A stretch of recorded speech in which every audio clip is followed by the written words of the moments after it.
Seiza, c'est avant tout un plaisir. Je suis arrivé au départ, au mouvement, à l'aïkido. Entre parenthèses, hier je parlais italien, aujourd'hui j'ai fait égalité, je parle français. Quand j'ai commencé, pas question de se mettre en Seiza, absolument pas. J'étais encore jeune, j'avais 17 ans et j'ai joué à basket beaucoup et je me prenais des entorses, un jour oui, un jour non. Donc quand je suis arrivé au mouvement, moi, les pieds c'était comme ça, je n'arrivais même pas à mettre ça comme ça. J'avais 17 ans, hein, pourtant on dit la jeunesse c'est la souplesse. Non, non, la jeunesse, j'étais raide comme un coucou. Et je faisais ça, donc après je faisais Et à l'aïkido, il y avait les Français qui venaient faire les stages, qui faisaient la respiration, le norito, c'était éternel. C'est quand que ça termine le norito, quando finisce il norito? Je résiste, parce qu'il fallait résister. Moi j'étais jeune, je voulais résister. Après j'ai changé d'avis, mais en fait, il m'a fallu longtemps, je ne sais plus combien de temps. C'était avant, arrière, avant, arrière, avant, arrière, avant, arrière, avant, arrière, avant, arrière. Et à un moment donné, c'est devenu une posture qui encore maintenant, je considère très agréable pour se sentir bien, centré, à l'aise. J'aime ça. Il m'a fallu du temps, et un peu de persévérance, et mon corps, il s'est adapté. Le corps, il a besoin d'un temps pour s'adapter. Je n'ai pas forcé, ça s'est venu tout seul. On peut dire que la vie fait son travail. Et aujourd'hui, j'avais envie de parler de la vie. La vie, Tsuda a écrit un chapitre, la vie avant tout. La vie è la vita. La vita prima di tutto. Ça, c'est la compréhension que Tsuda avait par rapport à la pratique. La vie avant tout. Il n'y avait pas de Seitai, de Katsugenundo, de Aikido, de Zen, de calligraphie, de no. Avant tout, il y avait la vie. Avant tout, il y a la vie. Pour nous tous. À l'occasion, on se retrouve dans un dojo et on pratique ensemble. Si on s'aime bien et s'il y a une belle ambiance, on va pratiquer une autre fois ensemble. Et après encore, et après dans les dojos, dans chaque ville, on peut continuer un peu de chemin ensemble, de chemin agréable ensemble. Mais si pour la raison X ou Y, la vie nous amène à Bangalore ou à Taïwan, c'est pas pour ça qu'on perd la pratique. La pratique, ça va se déplacer à Bangalore. Parce que la pratique, elle se déplace avec nous. À l'époque, j'avais écrit un texte sur le dojo. C'était il y a 20 ans. Et j'ai parlé de la conception japonaise des dojos. C'était un texte assez articulé. J'aimais bien être... j'avais étudié japonais, j'étais assez sérieux, j'avais écrit un texte. Mais à la fin de ce texte, je disais, de toute façon, pour moi, le dojo, il est à l'intérieur. Donc, si je vais, n'importe où je vais, je transporte mon dojo. Il est toujours avec moi. Donc, si vous êtes à la maison, si vous êtes à la campagne, si vous êtes en ville, partout, le dojo, vous pouvez le porter avec vous. Après, la vie fait qu'il y a des heureuses rencontres. Par exemple, ce lieu-là, c'était une heureuse rencontre, un incontro felice. C'est grâce à une autre personne, c'est à l'occasion, c'est Barbara qui m'a amené voir. Donc après, on a trouvé ça et c'était une belle rencontre. C'est vraiment le dojo que je rêve. Mais bon, il est même trop beau pour que ça se passe tous les jours comme ça. Ça suffira de venir une fois par an, là, et vivre dans un lieu qui est déjà un lieu accueillant et beau, et on transporte notre façon de voir le dojo en commun. Donc, chacun de nous porte un dojo dans son ventre, et quand on se retrouve ensemble, il y a beaucoup de dojos qui se retrouvent pour un stage. Vous imaginez, il y a ici 28 dojos. C'est incroyable. La dimension change. Ce n'est pas juste un pratiquant, ce n'est pas juste un numéro, c'est un dojo qui vient à ce stage. Et cette dimension collective, pour moi, est très importante, parce que dans la pratique, il y a le côté personnel et individuel, et il y a le côté collectif. Les deux peuvent aller ensemble très bien. Par moments, dans la vie, on se retrouve en solitaire, et par moments, on se retrouve avec les autres. On a besoin des deux. Donc, il y a besoin de cet équilibre. Le dojo, pour moi, au moins, à Milan, il est né avec cet esprit-là. Ce n'est pas un lieu de recherche, ce n'est pas un lieu où on fait des choses spéciales, mais c'est un lieu de rencontre et c'est un lieu collectif. C'est-à-dire qu'il est animé par les gens qui l'habitent. Moi, je donne la continuité, mais si je suis tout seul, il y a quelque chose qui me manque. C'est vrai. On peut dire, comme disait Ueshiba, si nous avons l'univers dans nous, nous sommes l'univers en fait. Si nous le sentons bien, notre centre, nous sommes le centre de l'univers. Mais moi j'aime bien aussi sentir la vie tout simple des gens autour. Sentir les hommes, les femmes, les gens âgés, les gens jeunes. J'ai beaucoup de facilité avec les gens âgés. J'ai un peu de difficulté avec les gens d'âge moyenne, sur la quarantaine, trentaine. Non, trentaine, ça va. Ça va bien avec les jeunes. C'est moi, donc je dois travailler dans mon dialogue avec les gens de 40 ans. Mais avec les gens de 70 ans, je me trouve à l'aise. Aucun problème. J'ai l'impression que je suis compris et qu'on se comprend. Je comprends le rythme des gens âgés et les gens âgés comprennent que moi, je comprends leur rythme. Et les enfants aussi, je comprends leur rythme parce que je joue avec eux, je joue dans les ateliers de peinture avec les jeux de peindre. Et donc, ils me comprennent et moi, j'ai l'impression qu'ils me comprennent. Les gens de 40 ans, j'ai du mal, mais c'est parce que c'est moi qui j'ai du mal à trouver la façon de me relationner. Mais c'est intéressant, chacun de nous doit constater dans sa vie là où il peut faire, là où il peut avancer et travailler un peu. Donc la vie, il fait son travail. La vie, ça veut dire aussi que c'est quelque chose qui est différente pour chacun d'entre nous, mais qui en même temps c'est la même pour nous tous. La vision du Seitai, c'est que la vie, elle anime les individus. C'est vraiment par excellence la philosophie qui met en valeur l'individualité. L'individualité, pas l'individualisme, pas l'égocentrisme, mais le fait qu'on est des personnes uniques et différentes. Et chaque unicité, si elle se rassemble avec les autres, ça donne l'orchestre.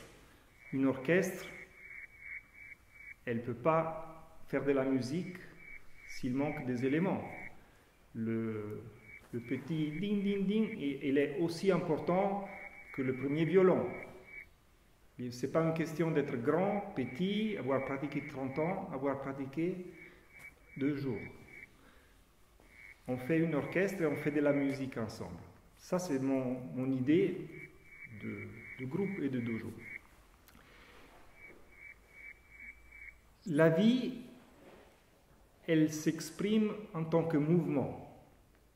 S'il y a du mouvement, il y a la vie. S'il n'y a plus de mouvement, la vie, elle s'arrête et elle va ailleurs. Donc, les êtres vivants, ils bougent. Tous, on bouge. Donc, le mouvement, c'est quelque chose d'important dans la vie. Si le mouvement, il est bien libre, s'il est souple, s'il est agréable, notre vie va être aussi libre, souple, agréable. Si on a des tensions, des crispations dans notre mouvement, notre vie va être plutôt crispée, va être plus tendue. Donc, le fait que le mouvement coule, c'est très important. Il y a beaucoup de façons pour faire que le mouvement coule. Coule, ça veut dire scorrere. Si le mouvement coule, parce que moi j'ai découvert l'aïkido, j'ai découvert le Katsugen Undo, et notamment j'ai fait ici, là, pendant quelques années, d'autres pratiques. Il n'y a pas que le mouvement, il n'y a pas que l'aïkido. Il y a plein de pratiques, mais chacun d'entre nous, il va choisir les pratiques qui lui conviennent.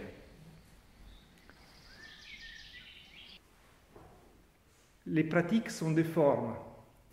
La vie s'exprime comme mouvement. Les mouvements, dans les êtres humains, donnent des formes. Dans les êtres vivants, ça donne des formes. Katsugenundo, c'est une forme. En tant que pratique, c'est une forme. En tant que vie elle-même, elle n'a pas de forme, elle a milliers de formes. Mais en tant que pratique, moi, Giovanni le fait d'une façon, Yvette le fait d'une autre, Catherine d'une autre. Si on anime des séances, chacun y met quelque chose à lui. Donc, on donne des formes, c'est celles qui nous conviennent. C'est intéressant de constater les formes des autres. Ce n'est pas que notre forme qui est intéressante. Il y a plein de formes, toutes les formes ont un intérêt. L'important, c'est de ne pas se figer sur des formes. Les formes, elles évoluent, elles bougent. Donc la vie prend des formes. Les pratiques, elles sont des formes. Aujourd'hui, je vous annonce quelque chose qui vient de ce matin. Je vais changer le nom à la pratique. Le mien, ma pratique. Pendant des années, j'ai été confronté ou sollicité par des gens qui se posent ce genre de questions. Ah, ça serait bien de changer le nom de mouvement régénérateur. Ou Aïkido, c'est un nom qu'on peut utiliser. Non, on ne peut pas parce qu'on n'a pas le droit. Enfin, il y a tout un tas de questions. Souda, à l'époque, il faisait l'aïkido. Et à l'époque, c'était différent que maintenant. Il s'est retrouvé dans la position de dire, bon, on va l'appeler pratique respiratoire. Comme ça, on nous fiche la paix. Parce que si on l'appelle Aïkido, on devra avoir des rapports avec l'association officielle et tout ça. Donc, le nom, ça a une importance. Mais c'est très difficile pour moi de changer le nom mouvement régénérateur. C'est un nom que j'aime beaucoup. Ça a été constaté dans la réalité des faits. On en a discuté avec Marie de Paris, on a discuté avec plein de gens. Que les mouvements régénérateurs, c'est un nom que quand tu dis, qu'est-ce que tu pratiques? Les mouvements régénérateurs. Ah bon d'accord. Ça fatigue, dès qu'on dit le nom, déjà, ça éloigne. Par contre, si on dit Aïkido, ah tiens, Aïkido, ah bon, c'est comme le karaté, c'est comme... Aïkido, ça déjà... Alors, c'est plus facile. Oui, j'ai fait, ici, il l'appelle le stage d'Aïkido. Et pourtant, je dis, c'est le stage de Katsugenundo et Aïkido. Mais comment ils l'ont appelé? Ils l'ont écrit Katsugenundo avec la Z, et après Aïkido, c'est comme ça, il marque sur le papier, stage d'Aïkido. C'est plus facile. Donc, mouvement régénérateur ou Katsugenundo, c'est très difficile, les deux. Mais, jusqu'à maintenant, je me disais, comment l'appeler? Est-ce que ça va être plutôt mouvement de retour à l'origine, mouvement spontané de l'origine de... Rien de bon. Et en fait, la réponse que m'est venue aujourd'hui, je ne vais pas du tout changer les noms de la pratique. Je ne vais pas changer le nom de mouvement régénérateur, je ne vais pas changer le nom d'Aïkido. Mais ce qui change pour moi, et ce stage pour moi l'a mis en lumière, personnellement, c'était mon envie, c'est que ce stage donne une sensation unitaire qui nous ramène à l'unité de l'être, qui nous ramène à être rassemblés.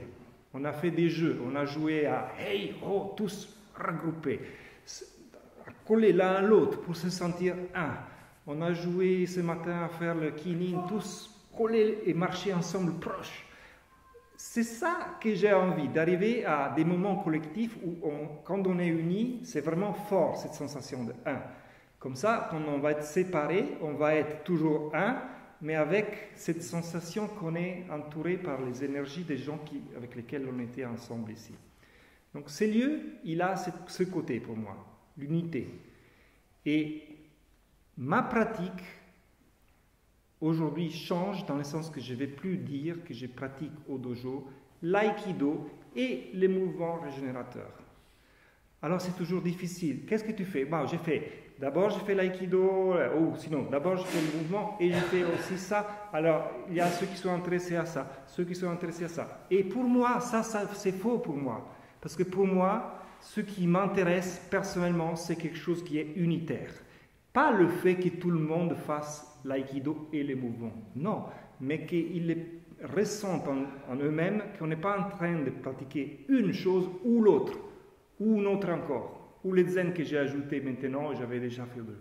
Non, c'est toujours la même vie qui prend des formes différentes et dans chaque forme, elle va satisfaire une partie de nous. Moi, j'ai besoin aussi de m'asseoir et de faire de la méditation. J'ai besoin aussi de moments où je marche, je fais des chemins. J'ai besoin aussi de manger, j'ai besoin de plein de choses. Mais c'est toujours la même vie. Et cette vie-là, ma pratique, c'est pour aller vers qu'elle soit une vie plus pleine. Toujours plus pleine. Que je puisse la vivre entièrement. Tsuda, il en a parlé depuis le départ. Et le nom que je donne à ma pratique maintenant, c'est Zensei. Moi, je vais faire des stages de Zensei. Et dans ces stages de Zensei, peut-être dans ces stages, on va faire que le mouvement régénérateur, ou le mouvement l'aïkido, ou le zen, ou autre chose. Mais moi, je fais la pratique de la vie pleine. Et je vais proposer dorénavant que je fais ça. Donc, si on me dit, tu veux bien faire un stage? Oui, je viens faire un stage de Zensei. Zensei, traduit, c'est la vie pleine, la vie intégrale, la vie vécue totalement. Et ce n'est pas par hasard que je me souviens que JP, qui était le fondateur du mouvement, ce qui a amené le mouvement en Italie, il avait fait une petite revue à l'époque qui s'appelait Vita Totale, la vie pleine. Ben, il avait vu loin pour moi, il avait choisi ce nom. Aujourd'hui, pour moi, ce nom, depuis ce matin, je n'ai pas pensé hier, ça m'est venu.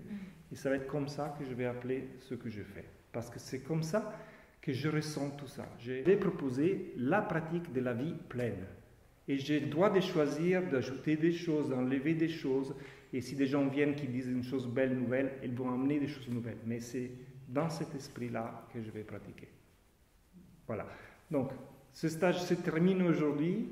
Comme ça, je suis très content de l'avoir fait. Et j'espère que vous aussi, vous serez contents. Et on va faire cette dernière séance pour le clore en splendeur. Merci.